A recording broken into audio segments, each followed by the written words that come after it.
Hello, good morning. Welcome to HitzAfrik Business News with me, Jenny Combs. And now let's head straight to our headlines. Inflation remains unchanged at 10.3% in March 2021. Moving on, Ghana has not been downgraded as a low income country. And also, Everborn Financial Services rebrands to City Trust Capital Limited. These and many more coming up in 30 minutes. Now, our news in details. Inflation, which is the general increases in the prices of goods and services, remained unchanged at 10.3% in March 2021. In February 2021, the rate of inflation stood at 10.3%. According to figures from the Ghana Statistical Service, the month inflation between February and March 2021 was, however, 0.9%, slightly higher than last month. Housing, water, electricity, and gas recorded the highest inflation rate of 29% in March 2021. It actually went up from 23.4% recorded last month. Whilst food and non-alcoholic beverages inflation registered a rate of 10.8% in March 2021, the non-food inflation rate was 10%.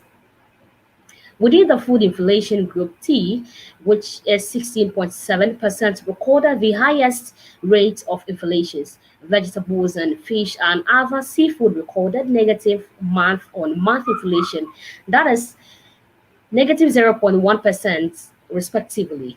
Now, out of the 13 divisions within the non-food group, housing recorded a high rate of inflation, 29%. These rates, the GSS said, can be attributed an observed increase in rent prices. Inflation of imported goods was, however, 6.8%, up from 6.7% last month, while the inflation for locally produced items was also 11.7% on the average. The Greater Accra region recorded the highest inflation rate of 17%, while the Volta region recorded the least inflation rate of 5.3%. In the Greater Accra region, food inflation was estimated at 11.5%, while non-food inflation was 21%. The Ashanti region registered the second highest inflation rate of 9.3%, followed by the Eastern region with an inflation of 7.7%. Away from that, the Ministry of Finance has noted with concerned publications in some media houses, including Joy FM, that the Ghana has been downgraded as a low-income country by the IMF in accordance with its latest fiscal monitor. He stated that they wish to state that Ghana continues to be categorized as a low middle income economy based on the widely recognized classification of the World Bank and the UN. The IMF fiscal monitor does not aspire at classified countries by income level. Instead, it analyzes the latest public finance development, updates medium-term fiscal projections, and assesses policies to put public finances on a sustainable footing. Now, the groupings of economies presented in the fiscal monitor's methodological and statistical appendix serve as an analytical purpose only. In this appendix, Ghana is conveniently categorized as a low-income developing country, like other lower middle-income economies such as Cote d'Ivoire, Kenya, Nigeria, among others. Ghana's classification in the recent IMF fiscal monitor did not change. In effect, there is nothing like the country being downgraded. Government has put in measures including the 100 million Ghana cedis Cares or Batampa program that will provide a fiscal stimulus to drive growth and economic transformation post COVID-19 pandemic. Ghana is projected to maintain a positive economic growth of 0.9% in 2020, representing one of the few pockets of resilience of the continent in 2021 and over the medium term.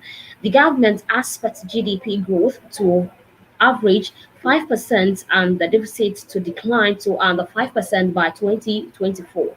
He wished to reassure Ghanaians that Ghana is still classified as a lower middle income country. It is unfortunate that the media houses in Ghana do not contact the ministry for verification. Neither did they contact the offices of the World Bank or the IMF in Ghana for collaboration. Public misinformation of this magnitude has serious implications for the international investor community, especially coming on the heels of a major and successful Eurobond issuance 2 weeks ago. Now, the Everborn Financial Services Limited has rebranded to City Trust Capital Limited. This follows shortly after the corporate transition and completion of the acquisition of Everborn Holdings Limited, the founder holding company for Everborn Financial Service Limited by CFS Group Ghana PLC, accompanied by a successful restructuring of the company. Since its incorporation in the year 2016, City Trust Capital Limited has served its customers with highly innovative financial products and services, including but not limited to the private wealth management, structured finance products, corporate finance and investment advisory services, institutional fund management, and pensions fund management. In line with the main objective and vision of the City Trust Group, which is to become a diversified growth-oriented investment vehicle for wealth creation, City Trust Capital Limited is more geared up to become a household name in the investment banking and fund management industry in Ghana by introducing cutting-edge investment banking solutions for both formal and informal sectors. In a statement, the CEO of City Trust Ghana, Uche Michael Ogbonna, said the rebranding is of vital importance to enhance our brand visibility, potentials, and collaborations. It will position the financial institution to provide well tailored financial services and products to its numerous customers while guaranteeing our customers' loyalty and retention, customer awareness, and equity. This development will boost the image of our qualitative brand, customers' reassurance, and sense of identity, thereby creating ever competitive advantage in the industry in Ghana. In his reaction, the managing director of City Trust Capital Limited, Benedict Okuman Sapon, said the development would not only reposition the brand for superior service delivery, but create better opportunities for our businesses, particularly in the areas of investment banking opportunities to our numerous clients. Lastly, the management of City Trust Capital wishes to appreciate all the internal and external customers of the company for various instrumental roles they have played in building the company for the past 5 years and pledges to continually serve them ever better. Now, Ghana's international reserves to hit 8.8 million will reserve cedi stability. Ghana's gross international reserves is expected to rise by 11.1% this year to an average of 8.8 million US dollar, about 4.5 months of imports cover. Fish Solutions research firm of rating agency Fish has said in its April 2021 Africa Monitor report. The increase in the reserves is as a result of the robust global growth, which has triggered demand for Ghana's export commodities, including oil, gold, and cocoa. This is expected to preserve the stability of the cedi at around 5.80 Ghana cedis pesos to the dollar in the first few months of the year. The board maintained adequate foreign reserves to continue its managed float policy in the coming quarters. He said he expects gross reserves to rise by 11.1 in 2021 to an average of 8.8 million. And also, as robust global growth bolsters demand for Ghana's export commodities such as oil, gold, and cocoa. Furthermore, Fish Solutions Africa Monitor report pointed out that the cedi was among the most stable sub-Saharan African currencies in 2020, depreciating by a fairly moderate 4.6% over the year, compared to 7.9% for the Kenyan shilling and 8% for the Nigerian naira, largely as a result of interventions by the Bank of Ghana. The Bank of Ghana puts the country's gross international reserves at the end of February this year at 8.71 million US dollars, providing cover for 4.2 months of import of goods and services. Fish Solutions said although dollar demand from importers will rise during the year amid a general improvement in economic conditions, the increase and the resultant pressure on the city is likely to be relatively muted in the first half of the year. This will keep price of many imported goods unchanged unless taxes go up. The cedi strengthened by 1.1% against the dollar in January this year, therefore more than recovering from its modest 0.3% fall in December last year.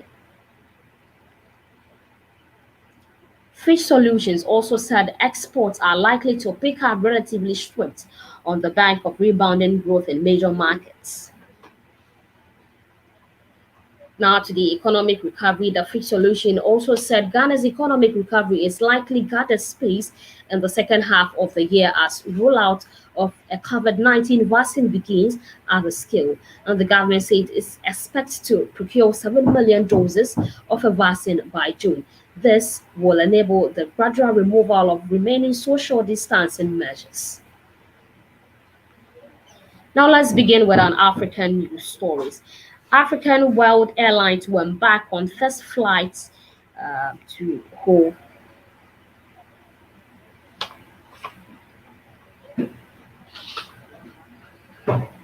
So after years of lying fallow, the whole airport will host its first commercial test flight on Thursday afternoon. According now the news of landing of African World Airlines commercial Airbus at the whole airport, according to industry players, will present tremendous opportunities for the local economy and also enhance tourism in the region.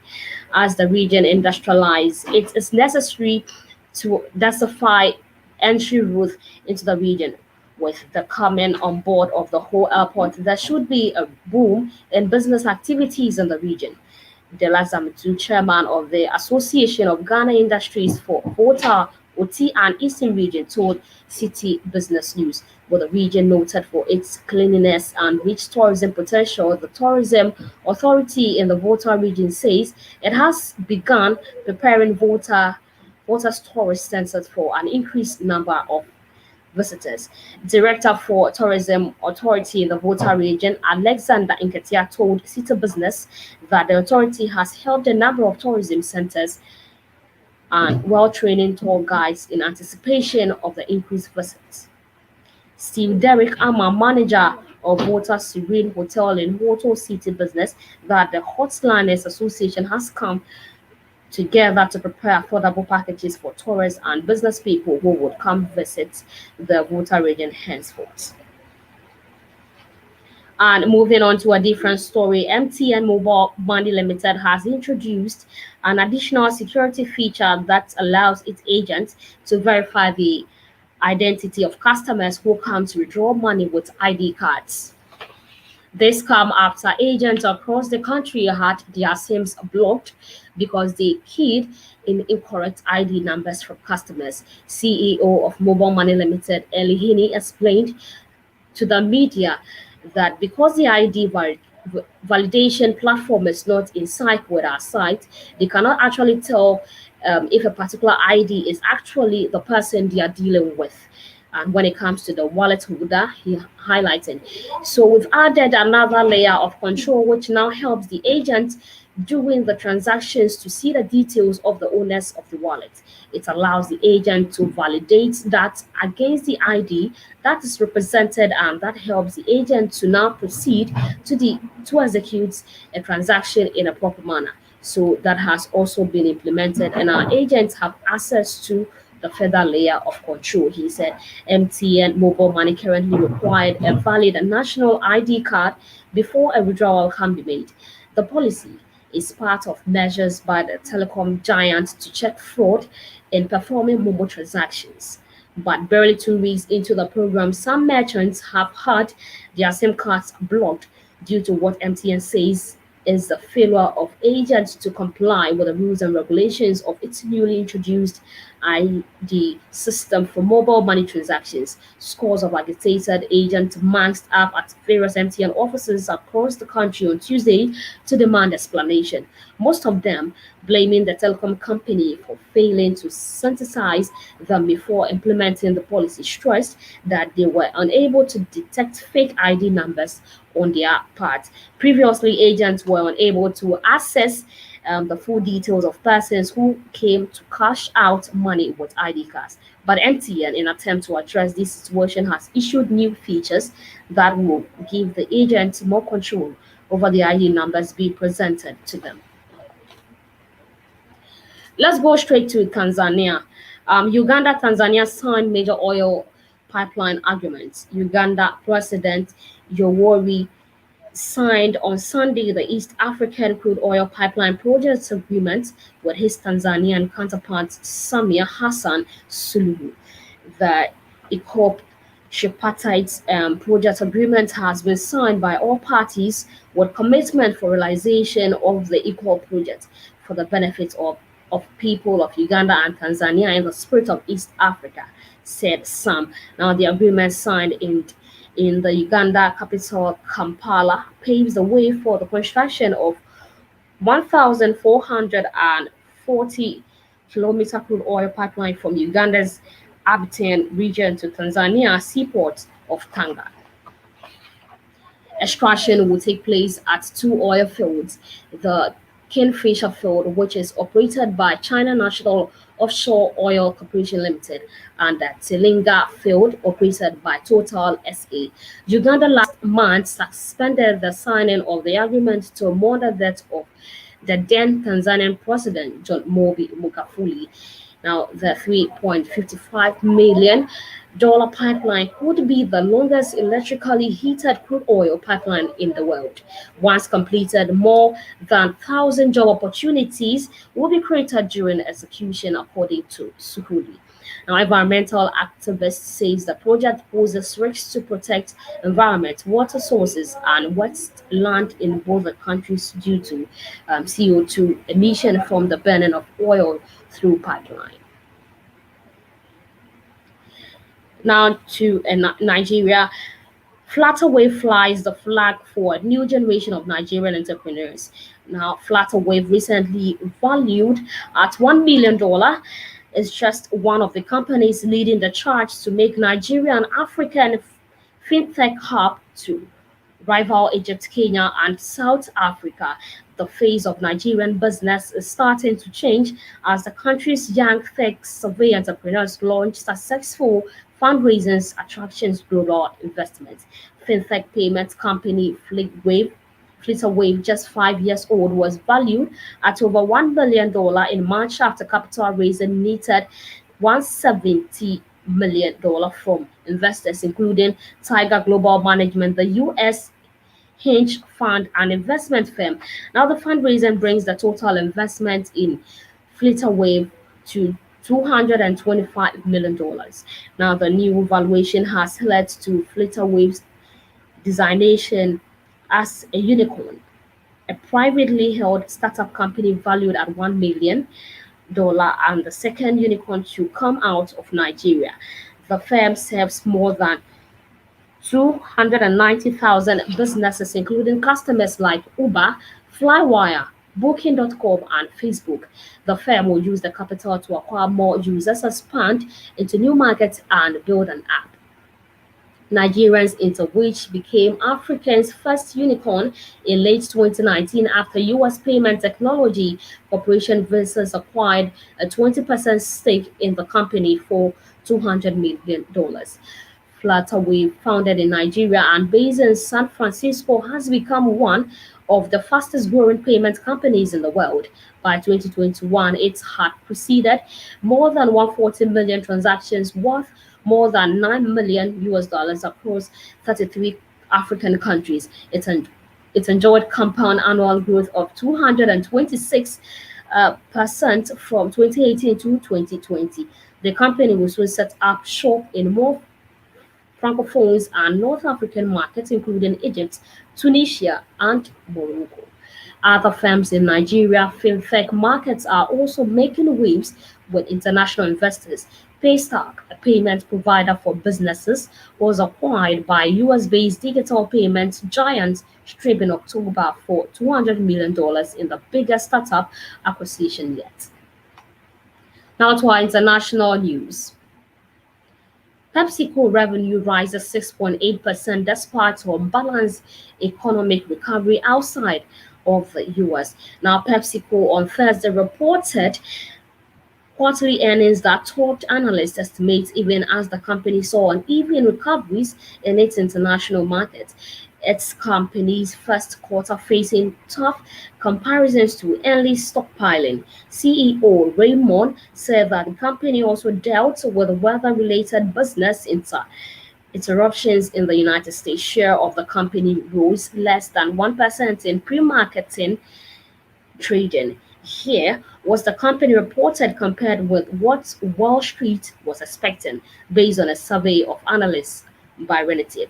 Earnings per share is 1.21 dollar adjusted versus 1.12 expected. Now revenue 14.82 million to 14.55 million expected. Now Pepsi reported fiscal first quarter net income of 1.71 million dollars or 1.24 per share, up from 1.34 million dollar or 96% share a year early. Excluding items, the food and beverages giant earned 1.21 per share. Nestle rose 6.8% to 14.82 million, topping expectations of 14.55 million. Organic revenue, which strips out the impact of foreign currencies acquisitions and divestiture, grew by 2.4% in a quarter as consumers maintained their pandemic snacking habits. Now, the North American beverage business reported organic revenue growth of 2%. The company saw double-digit revenue growth for its bubble sparkling water and Starbucks ready-to-eat coffee. Carter Foods North America's organic revenue rose just 1% in the quarter. The segment has benefited the most from the at-home breakfast trend, which could disappear as more consumers returned to their office. Now, outside of North America, results were mixed as some markets crumpled with new virus outbreak. Most of its international market first quarter includes only January and February. Europe organic revenue was unchanged from the year prior, while Africa, Middle East, and South Asia slipped 1%. Latin America's organic revenue rose to 3%, but the Asian Pacific, Australian, and New Zealand and China region segment reported climbed a whopping 18%. The company reiterated its 2021 forecast, which expects mid-single-digit organic revenue growth and high single-digit constant currency earnings per share. Pepsi is predicting strong sales from its North American beverages units as more consumers visit restaurants and movie theaters, but demand for Carter Foods products will likely moderate. Now that's all for the news here on HitzAfrik Business News. A recap of our news. The MTN introduces new feature to validate ID during Momo transactions. And Ghana's international reserves will hit 8.8 million, will reserve CD stability.